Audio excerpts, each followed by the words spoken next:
Today, we live in a neocolonial system in which the rules of the game are designed to favor wealthy countries. The United States and other powerful Western nations have built a system structured so that they consistently emerge as winners. However, unlike the era of classical colonialism, the methods used today are far more concealed and do not outwardly resemble occupation. This raises the question of how the West manages to colonize the world without it appearing as colonialism. Contemporary colonialism is built on much subtler mechanisms, and to understand it, we must begin at the very start, when European states first began colonizing the world. Britain was one of the first and largest colonial powers in human history. During the 18th and 19th centuries, the British Empire expanded across nearly every continent. At one historical moment, it controlled a vast portion of the planet and global trade routes. Its colonies included India, Africa, parts of China, the Middle East, Australia, and the Americas. It was often said that the empire was so vast the sun never set on it. One of the key instruments of British expansion was the East India Company. The East India Company was a private corporation closely linked to the state and financial institutions. Initially focused on trade, it gradually became a political and military power. Before British rule, India was one of the most developed economies in the world. It was especially renowned for its strong and competitive textile industry. British colonial policy led to the planned and systematic deindustrialization of India. Local producers were destroyed through taxes, bans, and unequal trade regulations. At the same time, British industrial goods flooded the Indian market. Indian resources and agricultural products were exported to Britain at extremely low prices. In Britain, these raw materials were processed in factories and turned into finished goods. Those goods were then shipped back to India and sold at many times their original value. In this way, wealth was systematically extracted from the colony and transferred to the imperial center. British industry prospered, while India sank into poverty and economic dependency. Britain applied a similar model in its relations with China. Because China did not desire British goods, the British sought an alternative solution. That solution was the opium trade, imposed despite devastating social consequences. Opium was produced in India and illegally sold to the Chinese population. Chinese silver and wealth flowed back to Britain. When China attempted to stop this trade, Britain responded with military force. This led to the Opium Wars, where British naval power proved overwhelmingly superior. China was defeated and forced into humiliating treaties and territorial concessions. Among those concessions was the loss of Hong Kong. British domination would not have been possible without cooperation from local elites. In India and China, elites were already locked in internal power struggles. The British exploited these divisions and offered cooperation in exchange for personal privileges. Elites were promised protection, wealth preservation, and political security. Ultimately, the foundation of the entire empire was the British Navy. The fleet controlled seas, trade, and global communication routes. Although the British Empire no longer formally exists, its patterns have not disappeared. Colonialism was replaced by neocolonialism, with a new center of power. The mechanisms of economic exploitation, elite control, and cultural domination remain largely unchanged. Neocolonialism does not rely on direct territorial occupation, but on long-term dependency through power and influence. This dependency is maintained through military force, economic mechanisms, and cultural domination rather than formal political control. The most brutal element of neocolonialism is the permanent threat of military intervention against disobedient states. After World War II, the United States emerged as the strongest military power in human history. This military dominance has been used repeatedly to discipline states pursuing independent political or economic paths. Interventions in Latin America, the Middle East, Asia, and Europe demonstrated clear limits to national sovereignty. These actions signaled that sovereignty exists only while national interests align with dominant global powers. The 1999 bombing of Yugoslavia represents a clear example of neocolonial military intervention. Officially, the intervention was justified as a humanitarian mission to protect civilians in Kosovo. In reality, the intervention addressed deeper structural conflicts within the global economic system. Yugoslavia maintained an economic model based on social ownership and relative economic independence.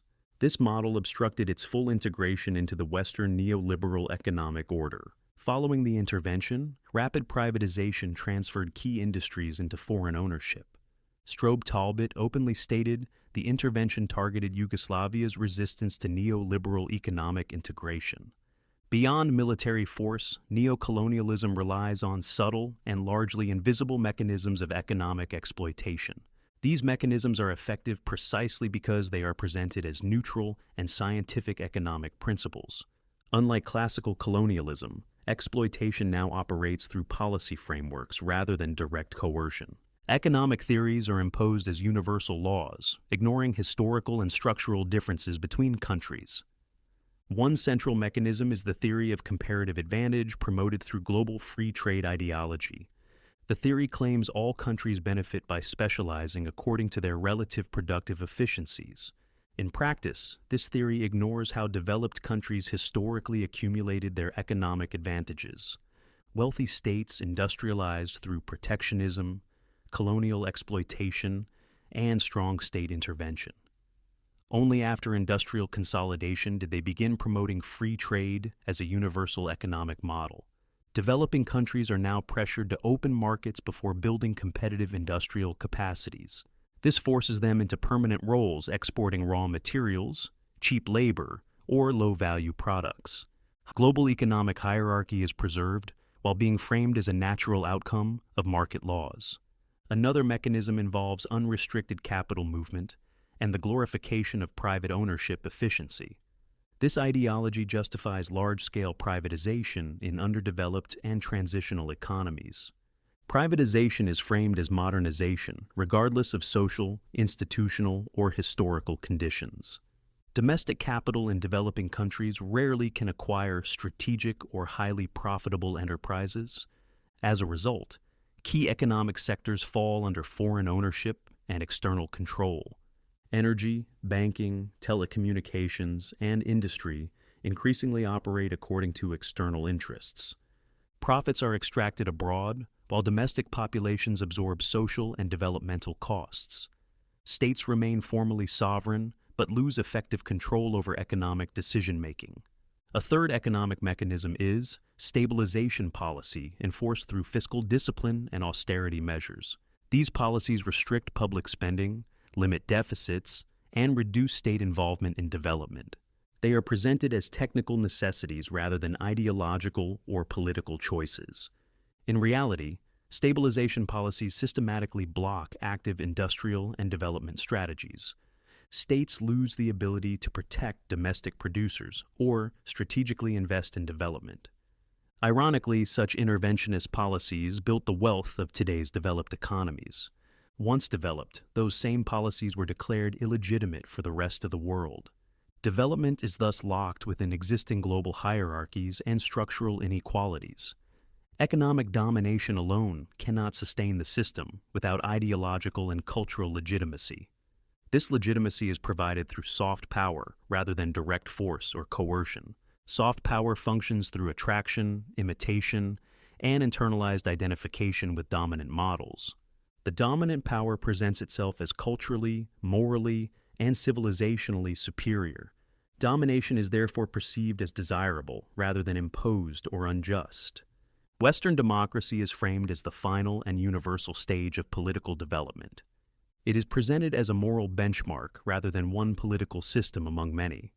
Countries diverging from this model are labeled backward, authoritarian, or insufficiently developed.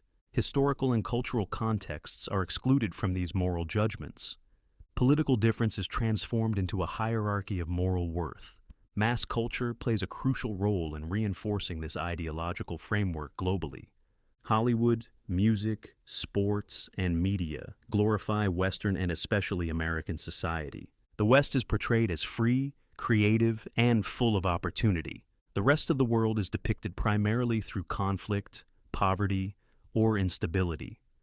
Because this messaging is entertainment-based, it avoids appearing as overt propaganda. Mass culture transmits not only lifestyle preferences, but entire value systems. Western values are framed as universal, natural, and inherently superior. Alternative social models are portrayed as repressive, unnatural, or destined to fail. Cultural diversity is erased while domination becomes normalized. This cultural framework explains global inequality through moral and cultural differences. Historical exploitation and structural power relations are removed from economic explanations. Responsibility shifts from the global system onto those suffering within it. Poverty becomes evidence of insufficient reform rather than systemic subordination.